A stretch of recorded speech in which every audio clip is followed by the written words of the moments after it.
Topic of presentation is level of prevention and modes of intervention, and it is a part of epidemiology.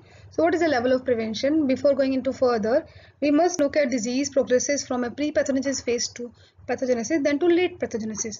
तो इनमें से जिस भी level पे हम प्रिवेंशन कर सके, उस डिजीज को रोक सके होने से, अगर हो गए तो इसको बढ़ने से रोक सके, उन्हें हम लेवल ऑफ प्रिवेंशन कहते हैं. Then what is intervention? Intervention is any action, any medicine taken or given to improve a medical disorder or disease is an intervention. So going further, we all know prevention is better than cure. Why prevention is better than cure? Because to prevent a condition from occurring is easier than to cure a disease. Now we will discuss in detail what is pathogenesis, what is pre-pathogenesis. जब disease नहीं हुई है, केवल healthy person है जिसको भी disease नहीं है, दैट इज उसमें कोई एजेंट ने अभी एंट्री नहीं की है होस्ट में, वो जो फेज है जिसमें एंट्री तो नहीं हुई है, लेकिन जो हमने एपिडेमियोलॉजिकल ट्रायड पढ़ा था, एजेंट, होस्ट और एनवायरनमेंट, उन तीनों में इंटरेक्शन स्टार्ट हो गई है. दैट इज हम इसको ऐसे भी कह सकते हैं कि man is expose to the risk of disease. वो मैन है, रिस्क ऑफ डिजीज से एक्सपोज हो गया. What is risk factor? I will discuss in the next slide. So that is pre pathogenesis. अभी कोई से कोई डिजीज नहीं है, लेकिन एजेंट, होस्ट और एनवायरनमेंट, एपिडेमियोलॉजिकल में जो इक्विलिब्रियम होता है, जो हेल्थ के लिए जरूरी है, वो डिस्टर्ब हो गया. दैट इज वो एक्सपोज्ड हो गया रिस्क फैक्टर्स के लिए, डिजीज के. अब डिजीज हो गई है, लेकिन एसिम्प्टोमेटिक डिजीज है. अभी डिजीज तो हो गई है, लेकिन उसको कोई सिम्टम्स नहीं दिखाई दे रहे हैं. That is onset of a disease without asymptomatic. Then further disease क्या करेगी? लेट पैथोजेनेसिस स्टेज में जाएगी. पहले डिजीज होगी, उसके बाद या तो वो रिकवरी की तरफ कोर्स जाएगी, और नहीं रिकवरी होती है तो और वर्सन कंडीशन होती जाएगी, डिसेबिलिटी भी हो सकती है, डेथ भी हो सकती है. तो अब जो हमने प्री पैथोजेनेसिस पहले पढ़ा है, जिसमें डिजीज नहीं है, उसमें दो तरह के हम प्रिवेंशन लगा सकते हैं, primordial prevention and primary prevention. तो देखते हैं what is primordial prevention. Risk factors नहीं होते हैं, हम जो रिस्क फैक्टर्स हैं उनकी इमरजेंस को भी प्रिवेंट करते हैं प्राइमोर्डियल फैक्टर प्रिवेंशन में. जबकि प्राइमरी प्रिवेंशन जो होता है, उसमें रिस्क फैक्टर्स ऑलरेडी प्रेजेंट होते हैं, हम डिजीज को होने से बचा रहे होते हैं प्राइमरी प्रिवेंशन में. सो प्राइमोर्डियल प्रिवेंशन जो वर्ड है, वो नॉन कम्युनिकेबल डिजीज में स्पेशली अप्लाई होता है.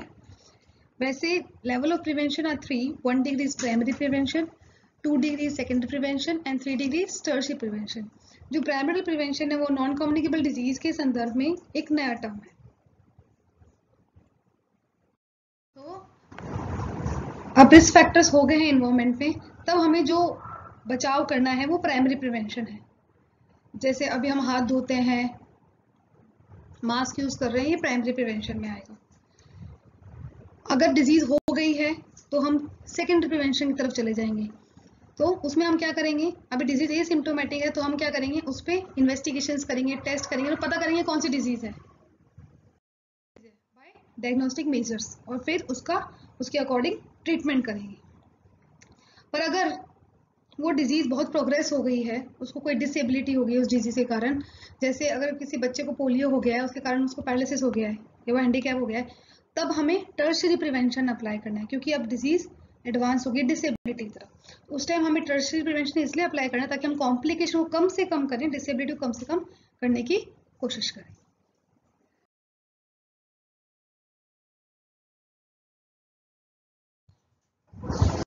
प्रिवेंशन को डिटेल में देखेंगे. इससे पहले हम रिस्क फैक्टर जानते हैं. क्या रिस्क फैक्टर क्या होते हैं?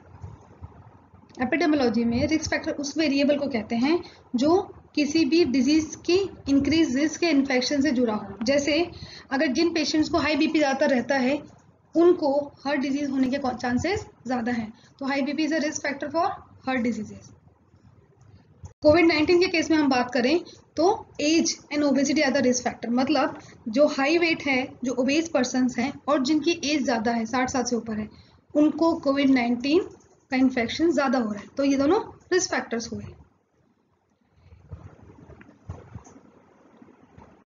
फैक्टर्स मॉडिफाइबल भी हो सकते हैं और नॉन मॉडिफाइबल भी हो सकते हैं. और इन रिस्क फैक्टर को, इमरजेंस को रोकना, इनका होने से ही इनको पहले से बचाना ही प्राइमरी प्रिवेंशन है. So what is primary prevention? It consist of actions and measures that inhibit the emergence of risk factors in the form of environment, economic, social and behavioral conditions and cultural pattern of life. अब इसमें दो तरीके से हम intervene कर सकते हैं, एक मास एजुकेशन से और एक लाइफस्टाइल करेक्शन से. हम सभी लोगों को अभी जो कोविड-19 में हो रहा है, जो जनरल गाइडलाइंस है, वो मास एजुकेशन का ही प्रकार है एंड लाइफस्टाइल करेक्शन. और ये कब शुरू होना चाहिए? अगर हम नॉन कम्युनिकेबल डिजीज के रेफरेंस में बात करें तो चाइल्डहुड से स्टार्ट होनी चाहिए, जहाँ हमारी लाइफस्टाइल बिगड़ी हुई होती है. ये चाइल्डहुड से ही मास एजुकेशन स्टार्ट होनी चाहिए. ये जो प्राइमरी प्रिवेंशन एक नया कंसेप्ट है जो बेसिकली ज़्यादातर क्रॉनिक डिजीज के प्रिवेंशन के लिए यूज़ होता है. लाइफस्टाइल डिसऑर्डर, क्रॉनिक डिजीज क्या होती हैं? जैसे लाइफस्टाइल डिसऑर्डर्स हैं वो सारी क्रॉनिक डिजीज हैं, जैसे ओबेसिटी जो बहुत लंबे समय तक चलती हैं, हाइपरटेंशन, डायबिटीज, इनकी दवाइयाँ रेगुलर चलती रहती हैं, वो मेडिसिन से ठीक होने के बजाय बैलेंस करती हैं. एग्जाम्पल्स क्या हैं प्राइमरी प्रिवेंशन के? जितने भी न्यूट्रिशनल प्रोग्राम्स हैं जिसमें न्यूट्रिशन स्टेटस बढ़ाने के लिए गवर्नमेंट काम कर रही है, ऐसे नेशनल प्रोग्राम जो हैं वो एग्जाम्पल है प्राइमरी प्रिवेंशन के. लेवल्स ऑफ प्रिवेंशन, जो मेन लेवल ऑफ प्रिवेंशन होते हैं वो 3 ही होते हैं, primary, secondary and tertiary. Primary को 1 डिग्री भी कहते हैं, सेकेंडरी को 2 डिग्री एंड टर्शरी को 3 डिग्री. ये डेफिनेशंस आपको दी हुई हैं, आप पढ़ सकते हैं. मोड्स ऑफ इंटरवेंशन क्या होते हैं? मतलब अगर डिजीज प्राइमरी प्रिवेंशन लेवल पे है तो हम क्या ट्रीटमेंट दें या फिर क्या हम हेल्थ प्रमोशन यूज करें जिससे वो डिजीज वहीं रुक जाए या डिजीज पैदा ही ना हो, उसे मोड्स ऑफ इंटरवेंशन कहते हैं. जैसे primary level health promotion and specific protection के द्वारा हम उस डिजीज को होने से बचा सकते हैं. सेकेंडरी में early diagnosis and treatment. Tertiary में डिसेबिलिटी लिमिटेशन एंड रिहेबिलिटेशन. जो usual sequence development of disease हो रही है उसको इंटरप्ट करने का, या फिर कोई भी एक्शन जो हम ले रहे हैं मेडिकल कंडीशन को इम्प्रूव करने के लिए, रोकने के लिए, उसे हम इंटरवेंशन कहते हैं. तो मोड ऑफ इंटरवेंशन 5 होते हैं. ऑब्जेक्टिव्स क्या हैं इंटरवेंशन के? ऑब्जेक्टिव ये हैं कि अगर हम प्राइमरी प्रिवेंशन पे हेल्थ प्रमोशन स्पेसिफिक प्रोटेक्शन के द्वारा बीमारी होने से रोकेंगे, that is transmission of disease को हम रोक सकते हैं. ये सारा जो प्राइमरी, सेकेंडरी, टर्शरी है बेसिकली इन्फेक्शियस डिजीज के रेफरेंस में यूज होता है. सेकेंडरी, अगर डिजीज हो गई है तो हम उस डिजीज को या तो प्रोग्रेशन को रोकने की कोशिश करेंगे, मतलब आगे ना बढ़े. अगर डिजीज भी हो गई है और कॉम्प्लिकेशंस भी आ गए हैं तो हम ये कोशिश करेंगे कि मॉर्बिडिटी और मोर्टिलिटी और या डिसेबिलिटी या जो कॉम्प्लिकेशन है वो कम से कम हो. तो वो टर्शरी लेवल ऑफ प्रिवेंशन या डिसेबिलिटी लिमिटेशन, रिहेबिलिटेशन के फॉर्म में हम इंटरवेंशन देंगे. So what is primary prevention? ये एक्शन है कि डिजीज के ऑनसेट होने से पहले हमने यूज किया है. इसमें हम pre pathogenesis phase of disease जो होती है या हेल्थ प्रॉब्लम जो होती है उसमें इंटरवेंशन करते हैं, और that is before there is evidence of disease और injury. Now what is secondary level of prevention? Intervention as implemented after a disease has begun before it is symptomatic. ठीक है. एंड टर्शरी में क्या होता है? डिजीज और injury जो हो गई है वो और एडवांस ना हो, कॉम्प्लिकेशन को बचाने के लिए हम टर्शरी प्रिवेंशन करते हैं. इसको एक एग्जांपल से समझते हैं. जैसे आपका कोई फ्रेंड है, उसको आपको नहीं पता है कि वो स्मोक करता है नहीं करता है, लेकिन आप फिर भी उसे बताओगे कि यू शुड नॉट स्मोक क्योंकि स्मोकिंग से लंग कैंसर होता है. ऐसे मानिए अगर आपका एक फ्रेंड है जो ऑलरेडी स्मोकिंग कर रहा है, आपको ये पता है, तो रिस्क फैक्टर्स इमर्ज हो गए ना. Smoking is a risk factor for lung cancer. वो ऑलरेडी स्मोकिंग कर रहा है तो हम उसकी स्मोकिंग को रिड्यूस करवाने की कोशिश करेंगे, बंद करवाने की कोशिश करेंगे ताकि डिजीज ना हो. ये प्राइमरी प्रिवेंशन हुआ. आप उसे 10 या 15 साल बाद मिले और वो अभी भी स्मोकिंग कर रहा है, तब आप क्या करोगे? आप उसका सर्टेन टेस्ट या डायग्नोस्टिक मेजर्स यूज करोगे ये देखने के लिए कहीं उसमें डिजीज तो स्टार्ट नहीं हो गई है. तो वो क्या है? अर्ली डायग्नोसिस किया ना हमने, सेकेंडरी प्रिवेंशन. और जो भी डिजीज है उसको करें हम उसका ट्रीटमेंट करेंगे. टर्शरी में क्या हो रहा है कि अगर उस व्यक्ति को already because of long term smoking उसको लंग कैंसर हो गया है तो उसमें आगे कंडीशन वर्सन ना हो उसके लिए जो हम करेंगे वो टर्शरी प्रिवेंशन है. या फिर कोई पेशेंट है उसको हाई बीपी है और उसको हाई बीपी की वजह से कार्डियोवैस्कुलर डिजीज या स्ट्रोक हो गया है, स्ट्रोक की वजह से क्या हो गया, पैरालिसिस हो गया, तो यहाँ क्या होगा, tertiary level of prevention use होगा कि उसकी डिसेबिलिटी और रिहैबिलिट करने के लिए जो हम हस्तक्षेप करेंगे, इंटरवेंशन करेंगे, वो tertiary level of prevention.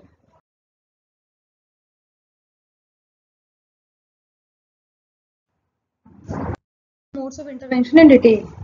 First, primary के अंडर दो मोड्स ऑफ इंटरवेंशन होते हैं, health promotion and specific protection. Health promotion क्या होता है, it is a process which help people to live a healthy life. कैसे हम हेल्थ प्रमोशन करते हैं, हेल्थ एजुकेशन के द्वारा, इन्वायरमेंटल मॉडिफिकेशन के द्वारा, न्यूट्रिशनल इंटरवेंशन के, लाइफस्टाइल और बिहेवियर चेंजेस के द्वारा हम उनके लाइफस्टाइल को मॉडिफाई करवाते हैं, या न्यूट्रिशन इंटरवेंशन से मतलब है कि न्यूट्रिशनल एजुकेशन दे, जो माँ है उसको चाइल्ड फीडिंग प्रोग्राम्स के बारे में बताएं, फूड फोर्टिफिकेशन में हम उसे फोर्टिफाइड फूड दें ताकि आगे आने वाले को डेफिशिएंसी हो ही ना। Now second is specific protection. Protection से मतलब है कि जब हम स्पेसिफिकली किसी डिजीज के अगेंस्ट और किसी कंडीशन के अगेंस्ट हम प्रोटेक्ट कर रहे हैं, तब हम स्पेसिफिक प्रोटेक्शन यूज करते हैं।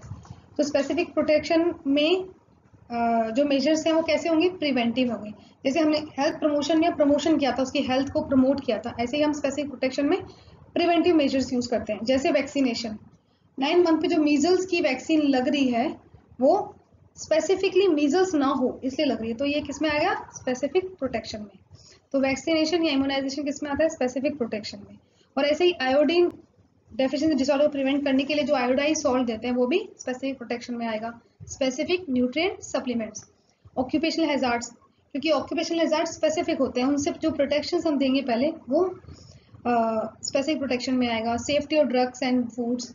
अब कोई, क्योंकि इसमें सिर्फ हम डिजीज की बात नहीं करें, कंडीशंस की बात करें, जैसे एक्सीडेंट है, किसी पर्टिकुलर कार एक्सीडेंट को बचाने के लिए हम क्या करेंगे, यूज ऑफ सीट बेल्ट को यूज करो, या किसी स्पेसिफिक लंग कैंसर से बचाने के लिए क्या कहेंगे, स्मोक को अवॉइड करो।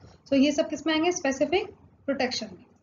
जो कीमो प्रोफाइलेक्सिस होता है, जैसे किसी एरिया में जब स्वाइन फ्लू फैला था, तब जो प्रोन एरियाज थे वहां जिनको स्वाइन फ्लू नहीं था उनको भी मेडिसिन दी गई थी, वो कीमो प्रोफाइलेक्सिस है, वो भी स्पेसिफिक प्रोटेक्शन में आता है। स्पेसिफिक कंडीशन के अगेंस्ट दे रहे हैं ना। और एयर पॉल्यूशन में जो इन्वायरमेंटल हैजार्ड्स है उनको कंट्रोल करना भी स्पेसिफिक प्रोटेक्शन में आता है। Now we will move ahead to secondary, that is early diagnosis and treatment. इसका इंटरवेंशन है। इसमें स्ट्रेटेजीज में हम क्या करते हैं कि स्क्रीनिंग सबसे पहले, क्योंकि किसी चीज को अर्ली डायग्नोस करना है तो उसके लिए हमें स्क्रीन करना पड़ेगा। जैसे अभी कोविड-19 में स्क्रीनिंग टीम्स बनी हुई है, घर घर जाकर आपको क्या सिम्टम्स हैं, कहीं बुखार जुकाम के सिम्टम्स तो नहीं है, निमोनिया के तो नहीं है, क्या टेम्परेचर, ऐसे स्क्रीनिंग हो रही है। ये सब सेकेंडरी लेवल ऑफ प्रिवेंशन है। इसमें हम क्या करते हैं कि केस फाइंड करते हैं, जो केस पता नहीं उसको पहले फाइंड करेंगे बाय स्क्रीनिंग, उसके बाद उसका अर्ली इंटरवेंशन या अर्ली ट्रीटमेंट करते हैं।